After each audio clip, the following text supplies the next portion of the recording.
So what happens when a nation goes to war, but the reason isn't about strategy or defense, but about prophecy? When the enemy isn't just another country, but a demonic force? Well, that's exactly what we're digging into today. That was a prayer from Paula White, who served as a spiritual advisor to Donald Trump. And listen to that language: demonic alliances, strategies of hell. This isn't just some fiery, over-the-top rhetoric. This is the language of what's called spiritual warfare, a worldview that literally turns political fights into cosmic battles between good and evil. And to really get our heads around this, we're basing this whole explainer on a really powerful editorial by Praveen Ramachandra called My fellow citizens, we stand at a sacred crossroads. Our flag and faith guide us to our destiny. The Sacred Altar of War. He lays out a compelling case for how this kind of thinking works and, well, why it can be so incredibly dangerous.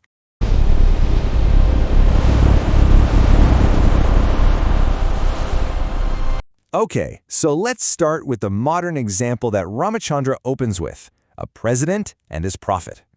And you got to notice the key word here: formal. This wasn't just a case of a president talking to his personal pastor on the side. This appointment created an official government office, basically institutionalizing a very specific spiritual worldview right in the heart of the American government. So what is spiritual warfare, really?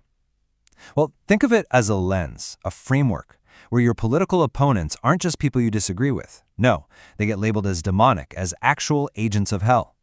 And in that kind of world, opposing the leader isn't just dissent, it's seen as a form of spiritual treason.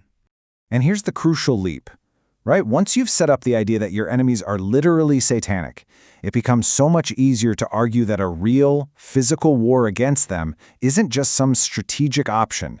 It's a holy struggle. It's a moral duty. The language of the Spirit ends up blessing the weapons of the state. For God and country we march! Bless these soldiers, God save me! But, as the editorial points out, this is not a new idea. Not by a long shot. There's actually a well-worn playbook that leaders have used for centuries to put a sacred shine on their wars. And the playbook, as Ramachandra lays it out, is surprisingly simple. First step, sacralize. You claim God is on your side. All of a sudden, any criticism of you sounds like a criticism of God. Second step, demonize. Your enemy isn't just wrong, they're pure evil, which makes any kind of compromise look weak or even shameful. And finally, you frame the war as a moral duty. It's not about politics anymore, it's a holy crusade. It's an incredibly powerful formula, and it's been used over and over.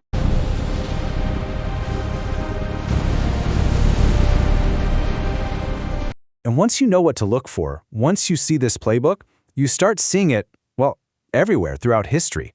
The pattern is just devastatingly consistent. I mean, just look at this list. You've got medieval popes who turned simple power grabs into holy crusades by promising salvation.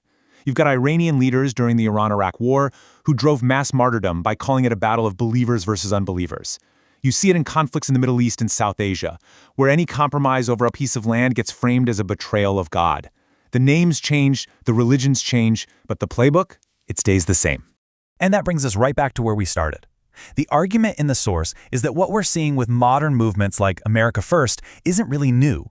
It's just the latest version of a very old technique, taking a political, nationalist agenda and baptizing it in the language of a holy war.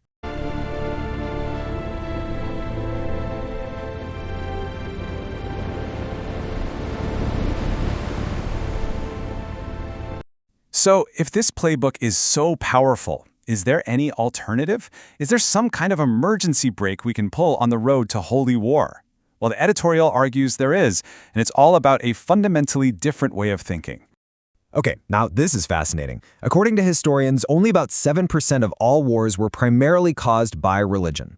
Now, the takeaway here isn't that religion is totally innocent. Not at all. It's that religion is rarely the spark, but it's an incredibly effective accelerant. It takes a fire that's already burning and turns it into an absolute inferno. So here are the two paths, side by side. On one side, you have war as a holy obligation. The leader answers to God, the enemies are evil, and compromise is basically blasphemy. On the other side, you have war as a strategic choice. Here, leaders answer to the public and the law. Enemies are just adversaries, and policy is based on evidence that anyone can debate and change. And this is what that safeguard looks like in the real world. It's a system that forces leaders to justify going to war with public evidence, not private revelations. It's a framework that insists war must always be seen as a tragedy, not some divine mission. And most importantly, it holds leaders accountable to laws and to citizens, not to their profits. Now, the editorial is very clear. This isn't a perfect magic bullet solution. You can have dogmatic secular leaders like a Stalin or a Mao who are just as brutal. But here's the crucial difference. In principle, you can negotiate with an argument that's based on reason. You absolutely cannot negotiate with someone who believes God has already given them the command to fight.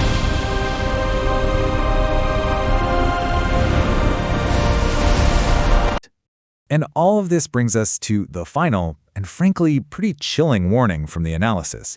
Because the stakes of this whole debate, well, they're higher now than they've ever been.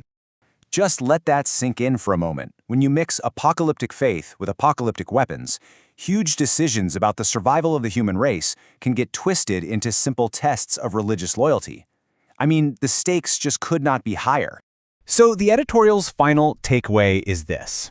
A president's personal faith is a private matter. They should absolutely be free to pray. But their policies, especially policies of war and peace, those have to belong to the public. They have to be grounded in reason, they have to be accountable to the law, and they have to be debated by everyone, believers and non-believers alike. Which leaves us with a really tough question, doesn't it? Knowing how easily faith can be weaponized. To make leaders seem divine, to make enemies seem demonic, and to turn war into a holy mission. Is there any safe way for faith to have a seat at the table where those life and death decisions are made?